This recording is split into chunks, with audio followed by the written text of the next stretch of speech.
O entendimento mata todo sofrimento, a compreensão mata todo sofrimento. O autoconhecimento mata o sofrimento. E aí, pessoal, tudo na paz? Felipe aqui. E hoje nós vamos fazer o review de um filme que se chama Um Olhar de Esperança. Me recomendaram esse filme ontem e é muito interessante porque, olhando através da perspectiva da expansão de consciência, a gente consegue ter uma visão completamente diferente do filme, né? Então, o que acontece no filme? O filme narra a história de uma família que passa por um sofrimento muito grande. É uma família que é um pai, a mãe e 2 filhos. O pai é viciado em trabalho, workaholic. E aí a esposa vive pedindo atenção dele, a filha vive pedindo atenção dele, o filho vive pedindo atenção dele, mas ele está sempre focado ali no trabalho. E aí o que acontece? Eles passam por uma experiência depois, né? Ele é promovido, ele vai para um jantar com o chefe e ele tem que deixar o filho para ser cuidado pela irmã mais velha. Só que a irmã, por estar também com déficit de atenção e querendo chamar a atenção da família, ela começou a se envolver com más companhias, começou a beber, começou a ser problemática. E aí o que acontece? No dia que era para ela cuidar do irmão, ela pega e sai com uma amiga lá para beber. E aí eles têm que levar o irmãozinho para casa de uma babá, para ficar com a babá. E aí a babá cuida dele e tal, quando termina o jantar eles vão lá buscar o filho. E na hora de ir embora, que acontece o enredo do filme todo ali, né? O filme todo gira em torno desse acontecimento, que eles sofrem um acidente. O pai estava no telefone, não com trabalho, ele sempre estava no telefone no trabalho, mas nesse momento ele estava no telefone falando com a filha, preocupado onde ela estava, então ele estava perguntando, filho, onde você está? O que você está fazendo? Me fala pra gente ir te buscar e tal. E aí ele passa num cruzamento e sofre um acidente. O filho acaba sendo arremessado para fora do carro, ele estava numa cadeirinha e a mãe, na hora que foi colocar ele na cadeirinha, não apertou o cinto, não colocou o cinto de segurança direito. E aí o que acontece? Ele foi arremessado para fora do carro e morreu. E aí o desfecho do filme começa, né? A família começa a se destruir, desintegrar. O pai culpa a mãe e a filha, porque se não fosse pela filha, ele não estaria no celular, ele não teria deixado o menino na casa da babá. E a mãe, se não tivesse deixado de colocar o cinto de segurança, o filho não teria sido arremessado para fora do carro, tal. Então ele culpa a esposa e a filha. A esposa culpa o marido, porque fala que ele estava no telefone e culpa ele por causa disso, né? Que se ele não tivesse um telefone, eles não teriam sofrido o acidente. E também culpa a filha, porque ela não estava lá e porque ele estava falando no celular com ela. E a filha fica ali desesperada, porque ela também era uma criança, né? Que também queria a atenção dos pais. E aí ela começa a se culpar também pela morte do irmão. Então a família começa a se autodestruir a partir disso.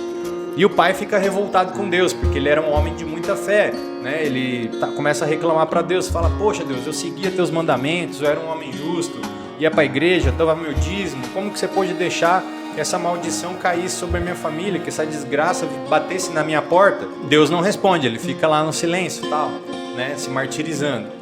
E aí eles passam por mais lições, né? A esposa quer deixar o marido, ela quer fugir de casa, ela quer ir embora. E a filha também começa a ficar cada vez pior, porque ela descobre que está com um câncer na cabeça, um câncer no cérebro, que é terminal. Quando eles descobrem o câncer, já está na 4ª fase do câncer. E aí o médico já fala, ó, não tem salvação, ela vai morrer. Então vocês têm que aproveitar o tempo que vocês têm com ela e tal. E tem muitas lições nesse filme e muito sofrimento envolvido também. É impossível assistir o filme e não chorar. Todo mundo que assiste com foco vai chorar, né? Vai sentir a tristeza ali que eles estão passando. Só que diante de um olhar iluminado, diante de uma perspectiva da consciência expandida, todo o sofrimento cai por terra, não existe mais sofrimento. O entendimento mata todo sofrimento, a compreensão mata todo sofrimento. O autoconhecimento mata o sofrimento. E é justamente por isso que a gente esquece quem nós realmente somos na hora que a gente vem experienciar essa vida aqui, para que a gente possa sentir essas emoções, para que seja possível que essas emoções floresçam, porque caso contrário não seria possível. E também chega uma hora que já chega, a gente já brincou demais e está na hora de avançar, voltar para casa. E aí o que acontece? Tem aqui os trabalhadores que estão aqui despertando as consciências. E quem está aí me assistindo agora é uma pessoa que já cansou de jogar, que quer ter a consciência despertada. E está me assistindo, e está recebendo aqui a mensagem, né? Diante do olhar iluminado para essa situação toda, já não existiria sofrimento desde o início. Porque na hora que o menino morreu, a gente já saberia, olha, ele quis experienciar isso, ele se voluntariou para passar por essa experiência. Não é culpa minha, nem sua, nem da filha. Não é culpa de ninguém. Simplesmente é um fato que aconteceu, não existem culpados. Né? Que bom que a gente esteve com ele. Gratidão por esse tempo que ele passou conosco. Gratidão por a gente ter dado para ele a oportunidade de experienciar isso. Como que era ser arremessado de um carro em alta velocidade. Né? E, então assim, e a filha, quando ela estava com câncer ali, né? Quando a gente volta um pouquinho nos níveis de despertar da consciência, para o aprendizado da alma, teve diversos aprendizados. O pai, ele queria aprender como que era aprender a dar valor numa família, porque ele só dava valor ao trabalho. Então, quando a família dele se desintegrou, ele teve a oportunidade de aprender a dar valor na família. Tanto que o filme termina com ele pedindo perdão para a filha, quando ela está no leito de morte, né, antes de morrer. Ele está ali pedindo desculpa para ela, pedindo perdão para ela por ele não ter dado mais atenção, por ele não ter sido um pai mais presente, né, por ele não ter feito com ela tudo que ele gostaria de ter feito, e etc. Então, ele teve a oportunidade de experienciar o aprendizado que ele queria, que era o quê? Aprender a dar valor numa família, aprender a dar valor na minha família, nos meus filhos, etc. E a menina, quando ela estava com câncer, né, os pais ficaram falando, Deus está nos castigando, como que Deus permite? Deus não existe, ou se ele está aqui e permite que uma coisa dessa aconteça, eu não quero servir a esse Deus, não quero idolatrar esse Deus e tal. Pô, eles não entendem o aprendizado contido na situação. Pra gente aprender a dar valor no que fica e não no que foi. Tipo assim, o menino morreu, beleza, não tinha mais nada que podia ser feito. Mas a menina ainda estava ali, a filha ainda estava ali. Só que ao invés deles darem amor para a filha e dar valor na filha, eles ficaram escolhendo sofrer por causa da morte do menino. Eles deram atenção para a morte, para a perda. Em tudo aquilo que a gente foca na nossa vida aumenta, porque o foco é a nossa escolha do que a gente quer experienciar. Então eles focando ali na perda do filho, o que aconteceu? Surgiu um câncer em estágio 4 no cérebro da menina, um câncer terminal, que não tinha cura. Então ela ia morrer também, porque vocês não deram amor para a menina, então vocês também vão perder ela. Para vocês aprenderem a saber dar valor nas coisas que ficam e não nas coisas que foi embora. E a mãe, por exemplo, ela ficou ali se culpando o marido, culpando a filha, tal, a mesma coisa. Ela teve que aprender a dar valor na filha. E também ela não queria assumir a culpa dela de não ter colocado o cinto de segurança direito, que ela devia ter colocado. Como que uma mãe coloca o filho numa cadeirinha e não coloca o cinto de segurança, tal. E aí ela não queria assumir a culpa dela, por isso que ela ficou culpando o marido, por isso que ela ficou culpando a filha. Né? Então ela aprendeu a assumir a autorresponsabilidade, a ser mais responsável.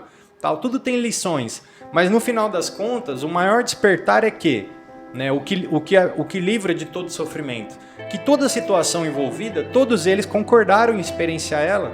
É como um jogo, por exemplo, ou como uma brincadeira. Se eu falo para você, olha, vamos brincar de pique-esconde, então vamos. Alguns vão se esconder e um vai procurar. É intencional. Ou a gente fala assim, olha, vamos fazer uma peça de teatro? Vamos. Eu vou ser o vilão, você vai ser o herói, aí você vai ser a princesa que o vilão rouba e tal. E aí, só que a diferença da vida é que esse jogo aqui é um jogo muito mais adiantado. Então, pra gente vir aqui experienciar, a gente apaga a nossa memória, porque isso permite que as emoções surjam com mais pureza, com mais originalidade. E aí a gente pode experienciar a dor de uma perda, experienciar o sofrimento, experienciar a culpa. Felipe, não faz sentido a gente querer experienciar isso. Será que não faz sentido? Tem uma história do Neil Donald Walsh, quando ele conta das duas alminhas, que faz muito sentido, sim. Por exemplo, era uma vez uma alminha que era pura luz, e ela sabia somente o que era ser luz, o que era ser felicidade. Então ela foi lá e perguntou um dia para Deus, que ela ouviu numa conversa de almas que tinham experimentado uma outra experiência, falando, nossa, eu sofri por causa disso, disso e disso, tal. Foi uma coisa muito diferente. Perguntou assim, pai, o que é dor, o que é sofrimento? Aí ele fala, olha filha, não tem como eu te explicar isso. Para você saber o que é isso, só se você for viver isso. Não tem como eu te explicar. É igual chupar uma laranja, gente. Não tem como explicar qual é a sensação de chupar uma laranja. A única forma da pessoa saber é se ela ir lá e chupar uma laranja por conta própria. Então a experiência, a teoria não tem como substituir a experiência. E é por isso que a gente escolhe vir aqui experienciar tudo que a gente experiencia. Só que chega uma hora que já deu, a alma já experienciou e está na hora dela ou experienciar coisas novas ou ela voltar para casa. Então, o trabalho de quem está aqui despertando consciência e falando para quem está aí querendo despertar é justamente esse, né? Te ajudar a fazer escolhas diferentes ou, se você quiser, voltar para casa. Quais que são os caminhos? A gente vai tratar aqui. Se eu fosse falar nesse mesmo vídeo, eu ia dar um vídeo aqui de 60 horas. né? Então a gente vai falando aos poucos, mas você já chegou no lugar, você já chegou no lugar certo. Então, olhando para essa perspectiva, né? Tem só aprendizado, tudo na vida que acontece é só aprendizado, então não tem motivo para a gente ficar revoltado com Deus, ficar reclamando. A gente só tem que agradecer por todas as situações que a gente vive. Qual aprendizado que aquela situação proporcionou? Ah, não consigo enxergar nenhum aprendizado. Então, a situação vai ter que ser repetida para você poder enxergar o aprendizado. A não ser que você para e reflita, né? Busque a sua sabedoria para que você entenda qual é o aprendizado daquela situação, né? E pare de ficar se culpando pelas coisas ou culpando os outros e comece a agradecer mais pelas coisas que acontecem. Porque quando a gente agradece, a gente está finalizando o ciclo.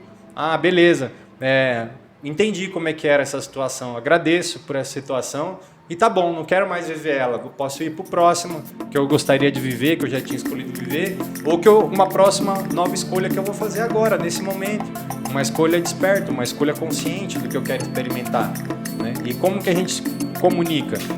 A gente cocria toda a realidade, toda a nossa situação. O difícil é aceitar que o que a gente está vivendo a gente criou, a gente cocriou com Deus. Essa é a dificuldade, mas quando a gente aceita isso, é o primeiro passo para a gente ou parar de criar e voltar para a fonte de onde nós viemos, que essa é a iluminação, a libertação da roda de Sansara, ou a gente continuar no jogo, mas criar coisas mais legais, criar novas experiências diferentes. Tem gente que fica repetindo ciclos por vidas e vidas, dezenas de vidas repetindo o mesmo ciclo. Ou porque ainda não obteve o aprendizado que era para ter, ou porque ainda não entendeu que ele que escolheu aquele ciclo, e ele que pode escolher viver um novo ciclo, né? Ir para o próximo passo. Então, se você gostou, dá um like aqui no vídeo, comenta aqui que parte que você achou interessante, ou se você ficou com alguma dúvida, e eu recomendo que você assista o filme. Se chama Um Olhar de Esperança, tem de graça aqui no YouTube, tá no canal Graça Filmes, muito recomendado, para você sentir umas emoçõezinhas lá. Depois você me fala o que você achou do filme. Valeu, um abraço, até a próxima.